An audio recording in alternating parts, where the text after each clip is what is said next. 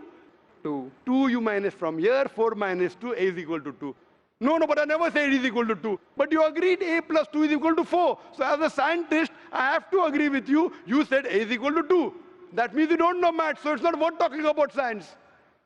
You agreed with it that the person is a creator. It's being recorded on so many cameras. I think more than 25 cameras. And you are saying I'm putting words in your mouth. No, you are laying an allegation against me. As though I'm telling a lie. Whether am I telling a lie? I'm not saying that. So it is simple. It's simple equation. If you cannot believe in this equation, then what is the discussion? What is the use of talking about science? That means you're not a student of science also. Leave aside scientist. You have to agree what you say. If you backtrack, then you are wasting time here. If you made a mistake, you say you made a mistake. If you agree, you have to agree. You can't just because you are being proved something which you didn't want to be proved, that means you're not truthful to yourself. That means you're shooting and then drawing the bullseye. You understand? If you got the answer by a technique I used using science, now because the answer is so easy, you are not accepting it because it goes against your assumption. In science, if the experiment goes against your assumption, you change your assumption, right or wrong? So why are you changing your assumption? That means you're not a scientist. You can make an assumption, you do experiment. If it matches the assumption, it is right. If it doesn't match, you change your assumption. So do you change your assumption or not? I believe the creator are natural forces. Forget which force it is. There is a creator or not is my question. What do you want to discuss first? Point number 1, we have to believe there is a creator. Finish. In an abstract sense, yes. Whether abstract or physical, we'll discuss tomorrow. Is there a creator or not? But then the question is... Don't ask me a second question, please. You are the longest we have given you time. Don't take advantage of, because there are so many people standing in the queue there. Let's not waste time. I want to finish it within less than a minute. Okay, fine. Is there a creator or not? Do you agree, yes or no? Whether abstract or not, we'll discuss tomorrow. Tomorrow means not tomorrow. Tomorrow means if you want to discuss, inshallah, in my cabin after the lecture gets over, 11 o'clock onwards, no problem. For 1 hour, 2 hours, 5 hours, 10 hours, I will give you time. After 11 p.m. Done? That means you believe there's a creator. This creator, what we call in Arabic, we'll discuss after. We Muslims in Arabic call as Allah. Some people call as God. So now when you know the true picture of the God, the false picture is removed. So now there is no God but Allah. And what is the more details of Allah? You can see my DVDs. I'll give it to you on the concept of God in various religions. That will give you more knowledge. And my cassette is the Quran God's Word. I request the volunteers to give him a DVD of Is the Quran God's Word? Then we'll discuss more qualities of God after. Hope that answers the question.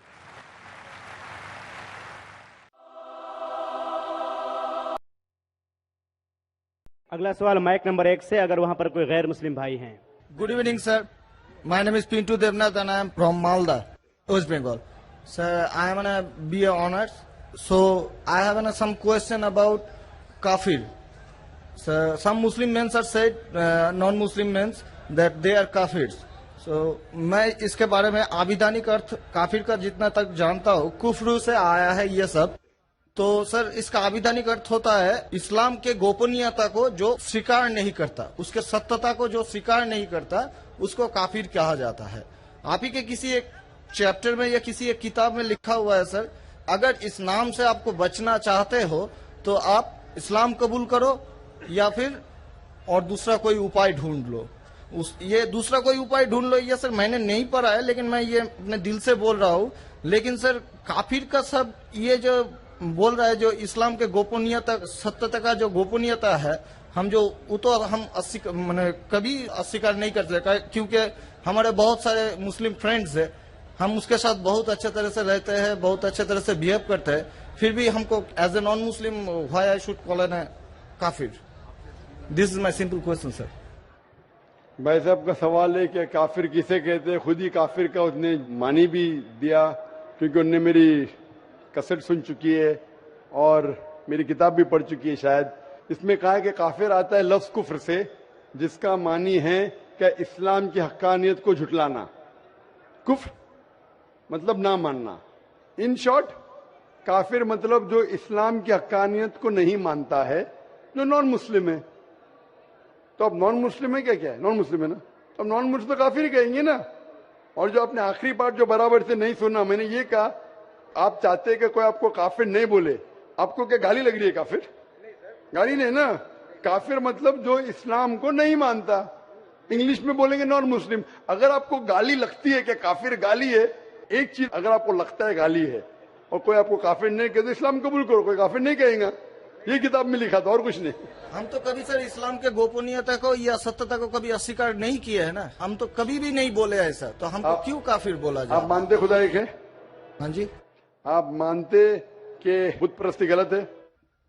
Sir बुत परस्ती मतलब ये समझ नहीं है। मूर्ति पूजा गलत है क्या सही है? मूर्ति पूजा सर हम हिंदू है, अब माँ दुर्गा का जब पूजा होता है, माँ शेरावाली का जब तो पूजा ये हो तो आपको मानते हैं। लगता है कि आप स्वीकार कर रहे हैं, लेकिन स्वीकार नहीं कर रहे, क्योंकि वेद में भी लिखा है कि खुदा का कोई अक्स नहीं है। मूर्ति पूजा भी गलत है हिंदू मजहबी किताब में। तो आप अगर मूर्ति पूजा करते हैं तो इस्लाम की हकीकत को झुठला रहे। आपको लग रहा है कि मैं इस्लाम के खिलाफ नहीं हूं, लेकिन अगर आप मूर्ति पूजा कर रहे, कुरान में लिखा है मूर्ति पूजा गलत, वेद में लिखा है गलत, तो आप अगर करते हैं तो जो भी आपको काफिर बोलता है सही बोल रहा, मतलब आप गैर मुस्लिम है। उसमें बुरा लगने की बात क्या है? आप समझ रहे ना? नहीं सर, आप बोल रहे कि मैं इस्लाम की हक्कानियत को नहीं झुटला रहा हूं। झुटला रहे तो है, आपने बोले मूर्ति पूजा करते मतलब झुटला दिए। अगर सर मैं इस जगह में कहता हूँ कि मैं मूर्ति पूजा को नहीं मानता, तब मैं काफिर नहीं हूँ। अगर आप बोलेंगे मैं एक खुदा में मानता हूँ, नहीं सर, मूर्ति पूजा में नहीं मानता हूँ। एकेश्वरवाद में हम मानते हैं एकेश्वरवाद को, लेकिन सर मूर्ति पूजा का जो बात है, अब शेरावाली की पूजा हो रही है या माता दुर्गा की पूजा हो रही है, वो तो सर झुटला नहीं सकते ना। हाँ, तो ये झुटलाएंगे तो ही आप वेद के करीब जाएंगे, फिर ही आप कुरान के करीब आएंगे। अगर नहीं झुटलाएंगे मतलब आप करीब नहीं है।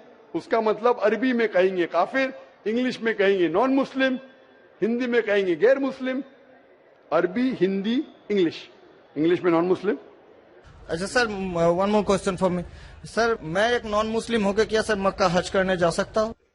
भाई साहब का सवाल है कि वो नॉन मुस्लिम होके मक्का हज करने जा सकते। मेरा पहला क्वेश्चन, आप क्यों हज करना चाहते जब मानते ही मूर्ति पूजा गलत? अभी सर मान लिए आपके पास, आप जब बोल रहे हैं तो सही होगा, मान लिए हम। मान लिया, अच्छा तो मैं पहला जवाब देता हूँ फिर आपके पास आता हूँ। आप मान लिए तो अच्छी बात है। क्यों गैर मुसलमानों को मक्का मदीना जाने की इजाजत नहीं है? क्योंकि हर शहर के कुछ शराइत होते हैं। जैसा कल मैंने कहा था, हिंदुस्तान में कुछ एरिया है जिसे कहते हैं कैंटोनमेंट एरिया। कैंटोनमेंट एरिया मतलब सिर्फ मिलिट्री के लोग जा सकते हैं, civilians not allowed. Civilian not allowed. आप सुन चुके मेरा जवाब, सिविलियन नॉट अलाउड। मैं कहूँगा मैं हिंदुस्तानी नागरिक हूँ, हिंदुस्तानी नागरिक है सही है, कैंटोनमेंट एरिया में अलाउड नहीं है। वो लोग जो अपनी जिंदगी देश को बचाने के लिए लगाए हैं उनको अलाउड है। उसी तरीके से मक्का मदीना हमारा इस्लाम का कैंटोनमेंट एरिया है। वो लोग जो अपनी जिंदगी देने को तैयार है इस्लाम के लिए, वो लोग का अलाउड है, बाकी लोग का अलाउड नहीं है। पहला जवाब। दूसरा जवाब, हर मुल्क में जाने के लिए वीजा की जरूरत है। वीजा मिसाल सिंगापुर में गया था पहली बार 1986 में, इमिग्रेशन फॉर्म में लिखा था डेथ टू ड्रग ट्रैफिकर। अगर ड्रग आपके पास मिला, कत्ल। मैं नहीं बोल सकता अरे डेथ पेनल्टी खराब है, सिंगापुर में आने का है, रूल को फॉलो करो, वरना सिंगापुर में मत आओ। आप समझे ना? इसी तरीके से हर कंट्री में जाने के शराइत है। अमेरिका जाने के लिए सबसे ज्यादा शराइत है, तुम ये करते, are you a terrorist? Sir एक जहाँ पर question है। आपको भी रोका आर गया यू अ था। टेररिस्ट? क्वेश्चन है। किसने हाँ लिखा मैं अभी तक जानता नहीं हूँ। किसने हाँ लिखा अभी तक मैं जानता नहीं हूँ। Do you belong to terrorist organisation? अभी तक के मैं नहीं जानता हूँ किसने हाँ लिखा। ये क्यों लिखते पता नहीं मुझे। इसी तरीके से मक्का मदीना जाने के लिए एक अहम शर्त है, सबसे अहम शर्त जो जरूरी है वो ये है कि वो शख्स जो मक्का या मदीना जाना चाहता है वो अपने जबान से कहे ला इलाहा इल्लल्लाह मोहम्मद रसूलुल्लाह, ना कोई माबूद है सिर्फ अल्लाह के और मोहम्मद सल्लल्लाहु अलैहि वसल्लम के पैगंबर है। इसमें अगर आपको यकीन है तो आप जा सकते हैं। नहीं सर, इसमें बहुत एकदम यकीन है, क्योंकि हम जब 4 साल पहले ट्रेनिंग में थे तब हमारा एक दोस्त, मैंने दोस्त का दादा हुआ करता था बड़े भैया से, उसने हमको सिखाया कभी किसी मस्जिद के सामने से जाओ, अगर तुमको कुछ ना आए सिर्फ यही बात बोलो ला इलाहा इल्लल्लाह मोहम्मद रसूलुल्लाह, ये बहुत माशाल्लाह। बोलने के अलावा यकीन करते हैं खुदा एक है? हाँ जी। अब आपको यकीन है कि बुत परस्ती गलत है? आज से तो यकीन हो गया, ठीक है। अब आज से यकीन हो गया, कल क्या किया वो माफ हो जाता है।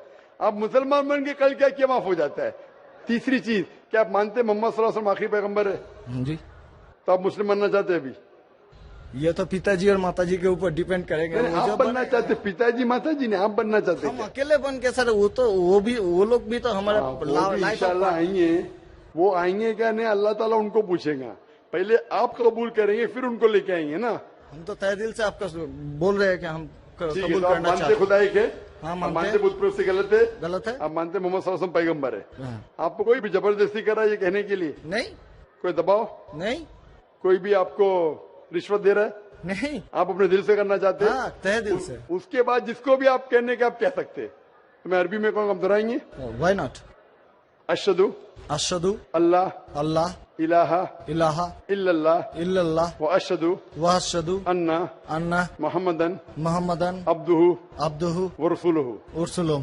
मैं शहादत मैं शहादत देता हूँ देता हूँ कि कि अल्लाह अल्लाह के अलावा इलावा कोई माबूद नहीं कोई माबूद नहीं और मोहम्मद सल्लल्लाहु अलैहि वसल्लम उसके पैगंबर और बंदे हैं।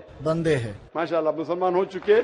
अभी मैं दुआ किया इंशाल्लाह अल्लाह ताला को और हिदायत दे, आपको सबसे बेहतरीन जिंदगी दे इस दुनिया में और आखिरत में भी। और मेरी आपसे इल्तिजा है कि ये पैगाम आप अपने वालिदैन के पास भी लेके जाइए, क्योंकि आपका फर्ज है कि आप उनको हक्कानियत बताएं सर। और इंशाल्लाह आपको अगर जाने का है मक्का, अभी आपको पासपोर्ट में चेंज करने पड़ेगा और इंशाल्लाह मक्का आप जा सकते हैं। इंशाल्लाह आपको मुश्किल है तो मुझे कहिए, मैं इंशाल्लाह आपको मक्का लेके जाऊंगा इंशाल्लाह। Sir one more question sir, please sir. Sir मैं सर एक मेरा सर लाइफ अचीवमेंट चाहिए सर, प्लीज सर एक ऑटोग्राफ देंगे आप? इंशाल्लाह अगर कोई पेपर आपके पास है पहने तो इंशाल्लाह मैं आपको दे देता हूँ इंशाल्लाह।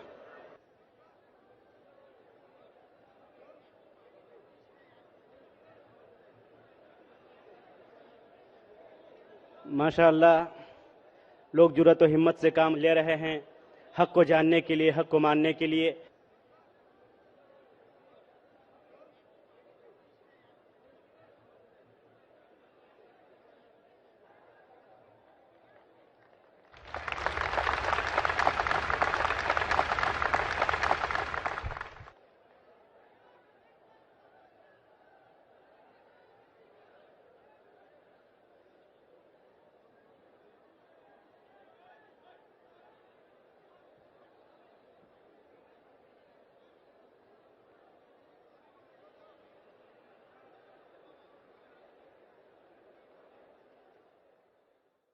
अगला सवाल माइक नंबर 3 से। अगर कोई है माइक नंबर 2 पर, वहां पर अगर कोई गैर मुस्लिम भाई हैं तो अपना सवाल कर सकते हैं। माइक नंबर 2 से।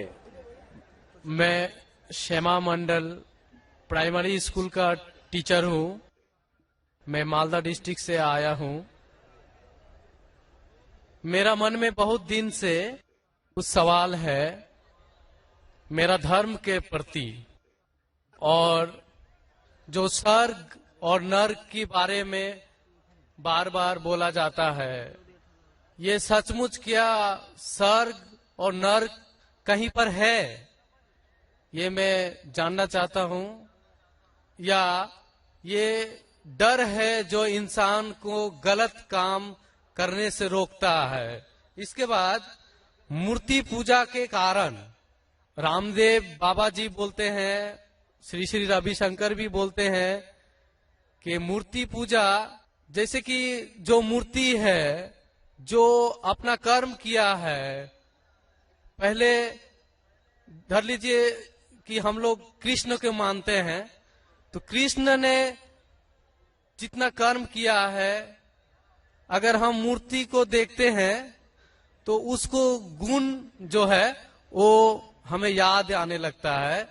तो ये पॉजिटिव बोलते हैं कि मूर्ति को देखने से उसके अंदर में जो अच्छाई गुण था वो हम में जाग जाता है और हम वैसा ही बनना चाहते हैं, अच्छा बनना चाहते हैं। भाई साहब ने 2 सवाल पूछा है। पहले सवाल ये है कि क्या स्वर्ग और नरक असली में है या सिर्फ डर पैदा करने के लिए इंसानों के लिए है? स्वर्ग और नरक असली है, जन्नत और जहन्नम असली है, और असली चीज भी डर पैदा करती है। जरूरी नहीं कि वो बनावटी होना चाहिए, असली है। और इसमें जो लोग गलत करेंगे वो नरक में जाएंगे, जो अच्छा काम करेंगे स्वर्ग में जाएंगे। जहां तक कि दूसरा सवाल है कि रामदेव बाबा और श्री श्री रविशंकर कहते हैं कि श्री कृष्ण को जब उसकी तस्वीर को देखते हैं, मूर्ति को देखते हैं, जो अच्छे काम किए वो याद आते हैं और आप उनके जैसा बन जाते हैं। ये कह रहे श्री श्री रविशंकर और रामदेव बाबा। आप श्री श्री रविशंकर में मानेंगे या वेद में मानेंगे? वेद कहती है, यजुर्वेद चैप्टर नंबर 32 वर्ष नंबर 3, न तस्य प्रतिमा अस्ति, उस ईश्वर की प्रतिमा नहीं।